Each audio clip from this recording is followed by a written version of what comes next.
Hi, ನಾನು ನಿಮ್ಮ Lakshmi. Welcome to YouTube channel Parvati log. ಇದು ಶುಕ್ರವಾರದ ಲಾಗ್ ಆಗಿರುತ್ತೆ. ನನಗಂತೂ ತುಂಬ ಖುಷಿ ಆಗ್ತಾಯಿದೆ. ಗುರುವಾರದ್ದು ವಿಡಿಯೋ ಹಾಕಿದ್ದು 132 ವ್ಯೂಸ್ ಹೋಗಿದೆ. ತುಂಬಾ ಖುಷಿ ಆಯಿತು ನನಗಂತೂ. ಜನ ನನ್ನನ್ನು ಇಷ್ಟಪಡ್ತಾ ಇದ್ದಾರೆ ಅಂತ. ಬಿದ್ದೇಸಿಗೆ ರಾಘವೇಂದ್ರ ಸ್ವಾಮಿ ಅಪ್ಪಣೆ ಕೊಟ್ಟಿದ್ದು ಜನ ನನ್ನನ್ನು ಇಷ್ಟಪಡ್ತಾ ಇರೋದು ತುಂಬಾ ಖುಷಿಯಾಗಿದೆ ನನಗಂತೂ. ನೋಡಿ, ಸ್ಯಾರಿ ಕುಚ್ಚೆಲ್ಲ ಹಾಕೊಂಡ್ಕೋತೀನಿ. ಇವತ್ತು ಕೊಡಬೇಕು. ಕ್ರೋಶೆ ಡಿಸೈನ್ ಎಲ್ಲ ಹಾಕಿಟ್ಟಿದ್ದೆ ಸೀರೆ ಮುಂಚೆನೇ. ಈಗೆಲ್ಲ ಹಾಕ್ತಾಯಿದ್ದೀನಿ. ಇನ್ನೂ ಒಂದು ಸೀರೆ ಪೆಂಡಿಂಗ್ ಇದೆ, ಕ್ರೋಶೆ ಡಿಸೈನ್ ಹಾಕಿಲ್ಲ. ಅದು ಇನ್ನು 3 ಸೀರೆ ಅರ್ಜೆಂಟ್ ಬೇಕು ಅಂದಿದ್ರು. ಹಾಗಾಗಿ ಕುಚ್ಚು ಕಟ್ಬಿಟ್ಟು ಕೊಡೋಣ ಅಂತ ಕುಚ್ಚು ಕಟ್ತಾಯಿದ್ದೀನಿ 3 ಸೀರೆಗೂ. ನೋಡಿ, ಇದು ರಾತ್ರಿ 12:15ವರೆಗೂ ಹಾಕಿದ್ದೀನಿ ಸೀರೆನ. ಇದು ಡಿಸೈನು ಬೇಕೇ ಬೇಕು ಅಂತ ಅಂದರು ಅಂತೇಳಿ ಅಂತ. ನೋಡಿ ಯಾವ ಥರ ಬಂದಿದೆ ಕಮೆಂಟಲ್ಲಿ ತಿಳಿಸಿ. ಈ 3 ಸೀರೆನೂ ಕುಚ್ಚು ಕಟ್ಬಿಟ್ಟು ಕೊಟ್ಟೆ. ಸೀರೆಗೆಲ್ಲ ಕುಚ್ಚು ಕಟ್ಟಾದಮೇಲೆ ಇನ್ನೊಂದು ಸ್ಯಾರಿ ಇತ್ತು ಕ್ರೋಶೆ ಡಿಸೈನ್ ಹಾಕೋದು. ಅದನ್ನು ತಗೊಂಡು ಕೂತ್ಕೊಂಡೆ. ಮನೆಯಲ್ಲೇ ಬೀಡ್ಸ್ ಎಲ್ಲ ಹಾಕ್ಕೊಂಡು ಅಂಗಡಿಗೆ ಹೋಗ್ಬಿಟ್ಟು ಅದ್ರ ಮೇಲೆ ಕ್ರೋಶೆ ಡಿಸೈನ್ ಇತ್ತು, ಅದನ್ನು ಹಾಕಬೇಕಾಗಿತ್ತು. ಅದನ್ನು ಹಾಕಿ ಮತ್ತು ಅದ್ರ ಮೇಲೆ ಒಂದು ಲೇಯರ್ ಇತ್ತು. ನೋಡಿ ಯಾವ ಥರ ಬಂದಿದೆ ಡಿಸೈನ್. ಇದು ತುಂಬಾ ಚೆನ್ನಾಗಿ ಬಂದಿದೆ. ನನಗಂತೂ ತುಂಬ ಇಷ್ಟ ಆಯಿತು ಇದು ಕ್ರೋಶೆ ಡಿಸೈನು.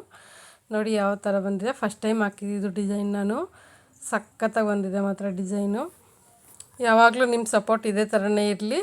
ನನ್ನ ಯೂಟ್ಯೂಬ್ ಚಾನಲ್ನ ಸಬ್ಸ್ಕ್ರೈಬ್ ಆಗಿ ಲೈಕ್ ಮಾಡಿ, ಶೇರ್ ಮಾಡಿ. ನನ್ನ ಬಿಸ್ನೆಸ್ಸಲ್ಲೂ ಸಹ ಇದೇ ಥರ ಸಪೋರ್ಟ್ ಮಾಡಿ. ನನಗೆ ಐಟಮ್ ಯಾವ್ಯಾವ್ದು ಹಾಕ್ಸ್ತೀನಿ, ಕ್ವಾಲಿಟಿ ಎಲ್ಲ ತುಂಬಾ ಚೆನ್ನಾಗಿರೋ ಅಂಥ ಐಟಮ್ಗಳ್ನೇ ಹಾಕಿಸ್ತೀನಿ ವರಮಹಾಲಕ್ಷ್ಮಿ ಹಬ್ಬದ್ದು. ನೀವೇನಾರು ಬೇಕು ಅಂದರೆ ನಾನು ನಂಬರ್ ಕೊಡ್ತೀನಿ, ಅದಕ್ಕೆ DM ಮಾಡಿ. ಈಗ ಇಷ್ಟರಲ್ಲೇ ಮುಂದಿನ ವಾರದಷ್ಟೊತ್ತಿಗೆ ಹಾಕ್ಸ್ತೀನಿ ಐಟಮ್ ಎಲ್ಲ ನಾನು. ನಿಮ್ಮ ಸಪೋರ್ಟ್ ಇರುತ್ತೆ ಅಂತ ಅಂದ್ಕೊಳ್ತೀನಿ ನಾನು. ಯಾರೂ ಮಿಸ್ ಮಾಡಬೇಡಿ. ನೋಡ್ತಾಯಿರಿ ನನ್ನ ಚಾನಲ್ನ. ಯಾವಾಗ ಡೈಲಿ ವೀಡಿಯೋ ಹಾಕ್ತಾಯಿರ್ತೀನಿ. ನೋಡಿ, ಇದು ಮೊನ್ನೆ ಹಾಕಿದ ಡಿಸೈನ್ ಹೆವಿ ವರ್ಕು ಅಂದಲ್ಲ. ನೋಡಿ, ಇದೇ ಡಿಸೈನು. ಇದಕ್ಕೆ ಅಮೌಂಟ್ ಎಷ್ಟು ಕೊಡ್ತಾರೆ ಅಂತ ಗೊತ್ತಿಲ್ಲ ಟೈಲರ್ ಅಂಗಡಿಯವರು. ಇದು ಸಹಿತ ಫಸ್ಟ್ ಟೈಮ್ ಹಾಕ್ಕೊಡ್ತಾಯಿದ್ದೀನಿ ಅವ್ರಿಗೆ ನಾನು. ಬೇರೆ ಎಲ್ಲ ಕ್ರೋಶೆ ಡಿಸೈನ್ಗೆ 500 ರೂಪಾಯಿ ಕೊಡೋರು ಅಷ್ಟೇ ಅವರು. ಇದಕ್ಕೆ ಎಷ್ಟು ತೊಗೋಬೋದು ನಾನು ಅಂತ ಕಮೆಂಟ್ ಮುಖಾಂತರ ತಿಳಿಸಿ ನೀವು. ಲಕ್ಷ್ಮಿಗೆ ಹಾಕೋಂಥ ಒಡವೆ ಸೆಟ್ ಬೇಕು ಅಂದರೂ ಸಹಿತ ನಾನು ತರಿಸಿ ಕೊಡ್ತೀನಿ ನಾನು. ಅದನ್ನು ತೋರಿಸ್ತೀನಿ ನಿಮಗೆ. ಸೆಟ್ಟು ಇದೆ ನಮ್ಮ ಶಾಪಲ್ಲಿ, ಇನ್ನೂ 2 ಸೆಟ್ ಇದೆ. ಅದನ್ನು ತೋರಿಸ್ತೀನಿ ನಿಮಗೆ. ಇನ್ನು ಅದರಲ್ಲೇ ಗ್ರ್ಯಾಂಡಾಗಿರೋದು ಬೇಕು ಅಂದರೂ ತರಿಸ್ಕೊಡ್ತೀನಿ ನಾನು. ಏಕೆಂದರೆ ನನಗೆ ಒಡವೆ ಅಂಗಡಿದೆಲ್ಲ ಹೋಲ್ಸೇಲ್ ಇರೋದು ತುಂಬ ಚೆನ್ನಾಗಿ ಪರಿಚಯ ಇದ್ದಾರೆ. ಯಾಕೆಂದರೆ ನಾನು ಅಂಗಡಿಗೆ ಹಾಕಿಸ್ತೀನಲ್ಲ, ಹಾಗಾಗಿ ಲಕ್ಷ್ಮೀದು ಐಟಮ್ ತರೋಕ್ಕೆ ಮಾತ್ರ ಫಸ್ಟ್ ಟೈಮ್ ಹೋಗ್ತಾಯಿದ್ದೀನಿ. ಮುಕ್ಕೋಡೆ ಎಲ್ಲ ಹಾಕಿಸ್ತಾಯಿದ್ವಿ ಮಾಮೂಲಿ ಅಂತೆ. ಈ ಬಾಳೆಗೊನೆ ಇದೆಲ್ಲ ಟ್ರೆಂಡಿಂಗ್ ಆಗಿರೋ ಅಂಥದ್ದು.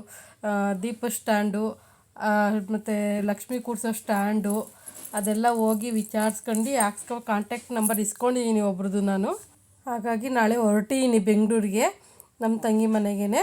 ಅಲ್ಲಿ ನನ್ನ ತಂಗಿನ ಕರ್ಕೊಂಡು ಹೋಗ್ತೀನಿ, ಎಲ್ಲ ವಿಚಾರಿಸ್ಕೊಂಬರ್ತೀನಿ. ಕಾಮಾಕ್ಷಿ ಪಾಳ್ಯದಲ್ಲಿ ಇರೋದು ಅಂತ ಹೇಳಿದ್ದಾರೆ ಅವರು.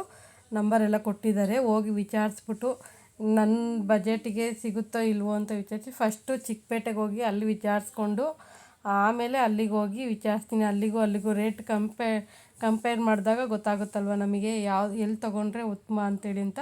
ಇದು ಕಾಂಟ್ಯಾಕ್ಟ್ ನಂಬರ್ ಇಸ್ಕೊಂಡಿರೋದು ಮನೆಯವ್ರದ್ದೇ ಇಸ್ಕೊಂಡಿದ್ದೀನಿ ನಾನು. ಅವ್ರ ಮನೇಲೇ ರೆಡಿ ಮಾಡೋ ಅಂಥವ್ರು. ಅವರು ಬನ್ನಿ ಮೇಡಮ್, ನಾವು ಕಮ್ಮಿ ರೇಟಿಗೆ ಹಾಕ್ಕೊಡ್ತೀವಿ ಅಂತ ಹೇಳಿದ್ದಾರೆ. ಫಸ್ಟು ಚಿಕ್ಕಪೇಟೆಗೆ ಹೋಗಿ ಅಲ್ಲೆಲ್ಲ ವಿಚಾರಿಸ್ಕೊಂಡು ಆಮೇಲೆ ಅವ್ರ ಮನೆಗೆ ಹೋಗೋದು ಅಂತ ತೀರ್ಮಾನ ಮಾಡ್ಕೊಂಡಿದ್ದೀನಿ.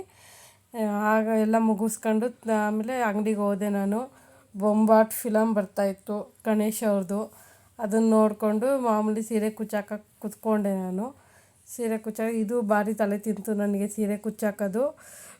ಅದ್ರ ಸೆಕೆಂಡ್ ಲೇಯರ್ವರೆಗೂ ಚೆನ್ನಾಗೇ ಹಾಕ್ತೆ. ಆಮೇಲೆ ಬೀಡ್ಸ್ ಹಾಕೋದಿತ್ತಲ್ಲ, ಭಾರಿ ಕಷ್ಟ ಇತ್ತು. ಏಕೆಂದರೆ ಅದು ಕಂಬ ನಾನು ಟೈಟಾಗಿ ಹಾಕ್ಬಿಟ್ಟಿದ್ದೆ. ಲೂಸಾಗಿ ಹಾಕಿದರೆ ನನಗೆ ಈಸಿ ಆಗೋದು. ಅದು ಕಂಬ ಟೈಟಾಗಿ ಹಾಕ್ಬಿಟ್ಟು ನನಗೆ ಸ್ವಲ್ಪ ಕಷ್ಟ ಅಂತ ಅನ್ನಿಸ್ತು ಅದು. ನೋಡಿ ಈ ಥರ ಹಾಕಿದ್ದೀನಿ ಕಂಬನ. ಅದ್ರ ಮೇಲೆ ಬೀಡ್ಸ್ ಹಾಕಬೇಕಾಗಿತ್ತು. ತುಂಬ ಚೆನ್ನಾಗಿ ಬಂದಿದೆ ಮಾತ್ರ ಡಿಸೈನು. ಕಷ್ಟ ಆದರೂ ಪರವಾಗಿಲ್ಲ ಅಂತ ಹಾಕ್ತೆ. ನಾನು ಟೈಲರ್ ಅಂಗಡಿಯವ್ರಿಗೆ 5 ಗಂಟೆಗೆ ಕೊಡ್ತೀನಿ ಅಂತ ಹೇಳಿದ್ದೆ. 9 ಗಂಟೆ ಆದರೂ ಫಿನಿಶ್ ಆಗಿರಲಿಲ್ಲ ಅದು. ಅವ್ರ ಅಕ್ಕ ಎಲ್ಲಕ್ಕ ತರಲೇ ಕೊಡಲಿಲ್ವಲ್ಲಕ್ಕ ಅಂತ ಫೋನ್ ಮಾಡಿದ್ರು. ಇಲ್ಲ ಅಣ್ಣ, ಬೆಳಗ್ಗೆ ಇಸ್ಕೊಳ್ಳಿ ಅಂತ ಹೇಳಿದೆ. ಹಾಗೆ ನಮ್ಮದು ಫೋನ್ಪೇದು ಮಿಷಿನ್ ಸ್ವಲ್ಪ ಕೆಟ್ಟೋಗಿತ್ತು. ಅವ್ರನ್ನ ಕರೆಸ್ಬಿಟ್ಟು ನಮ್ಮ ಮನೆಯವ್ರು ರೆಡಿ ಮಾಡಿಸ್ತಾಯಿದ್ರು ಮಿಷಿನೆಲ್ಲ ರೆಡಿ ಮಾಡಿಕೊಟ್ಟು ಹೋದರು ಅವರು. ಇನ್ನು ನಾನು ಮಾಮೂಲಿ ಅಂತ ಕುಚ್ಚು ಹಾಕೊಂಡು ಕೂತ್ಕೊಂಡೆ. ಅಷ್ಟೊತ್ತಿಗೆ 6:30 ಆಯಿತು ಅಂತ ಅಂದ್ಕೊಳ್ತೀನಿ. 6:30 ಆಯಿತು ಅಷ್ಟೊತ್ತಿಗೆ.